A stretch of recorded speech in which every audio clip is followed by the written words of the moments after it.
ushering in 4+ months of darker winter evening. And it comes as lawmakers debate whether the long-standing tradition should be eliminated. Now, the Senate approved the Bipartisan Sunshine Protection Act in March, which would make daylight saving time permanent, but the bill has stalled in the House. And with that, we bring on Mr. Daylight Saving himself.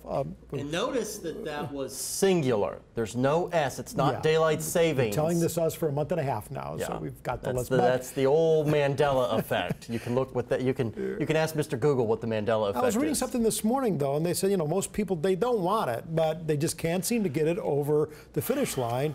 And we know why, you know, years ago it was created, you know, helps people, you know, obviously kids, but farmers, you know. Oh, I did a whole weather why a year or so ago on a Sunday night about the origins of daylight saving time. And you're partially right there. It also had to do with, you know, electricity way back in the day.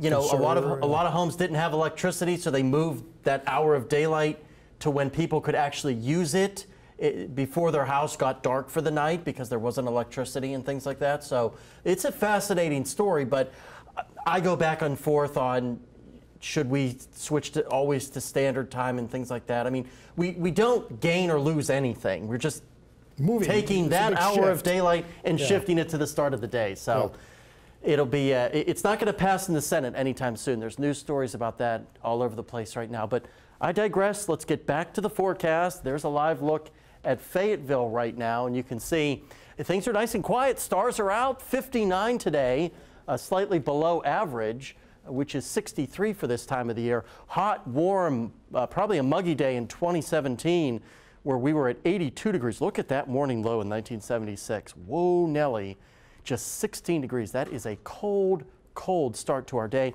In Fort Smith, we're also nice and quiet. Is the flag still blowing? Yeah, just a little bit.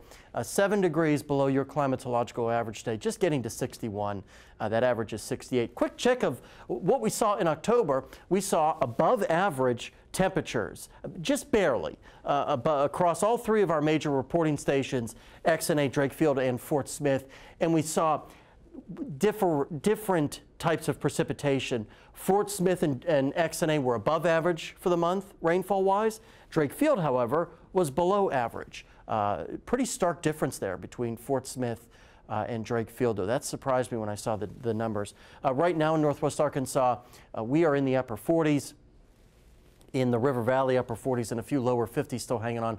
Bocoshe, Fort Smith, Tallahena. Good evening to our friends there in Lamar, checking in at 44 degrees. Things are nice and quiet. That front with all the severe weather well off to our east. And we're going to remain on the quiet side here throughout the night and throughout the day tomorrow. We'll have this weak boundary that's going to cross the area, and as it does, it'll stall, and it could act to fire off a couple of showers, especially, I think, the second half of Monday. I think the rapid refresh model is overdoing a little bit of that convection, but we'll have to see. We'll update the forecast here tomorrow. Lows tonight, mid-40s. Will rebound quite nicely, upper 60s to mid-70s for your Sunday. A great day to maybe hit one of those walking trails.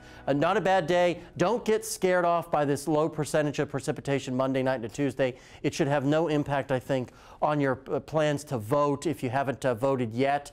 There still is time Monday to early vote if you're nervous about long lines. So Election Day and Veterans Day could have a sprinkle or two. Look how much temperatures drop by next weekend. Highs in the 40s, folks. Yeah. It is definitely sweater weather, but it is November, and we're getting into mid-November here.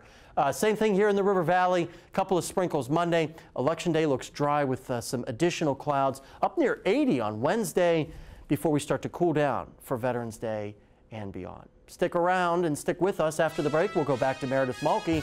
She's got the latest Hogs news on today's unfortunate loss.